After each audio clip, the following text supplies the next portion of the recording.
কোন সে মার্কা উপস্থিত 12 তারিখে নির্বাচন। এই নির্বাচনে বাংলাদেশের মানুষ তাদের যে অধিকার কেড়ে নেওয়া হয়েছিল সেই অধিকারের প্রয়োগ করবে বাংলাদেশের মানুষ।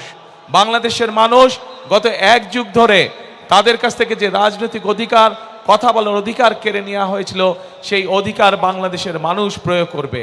প্রিয় ভাই বোনের, এই মাঠের মধ্যে যে লক্ষ লক্ষ মানুষ আপনারা আজকে উপস্থিত হয়েছেন, এই মঞ্চের পাশে ছোট্ট একটি মঞ্চ আছে যেখানে কয়েকজন মানুষ বসে আছেন।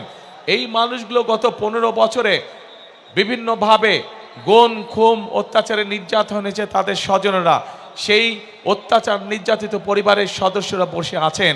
যেই মানুষগুলো আজ এখানে বসে আছেন তারা তাদের যে স্বজনদেরকে হারিয়েছেন বিগত 1 যুগ ধরে, সেই স্বজনেরা এই বাংলাদেশের মানুষের ভোটের অধিকার প্রতিষ্ঠিত করার জন্য, এই বাংলাদেশের মানুষের কথা বলার অধিকার প্রতিষ্ঠিত করার জন্য নিজেদের জীবনকে উৎসর্গ করেছে।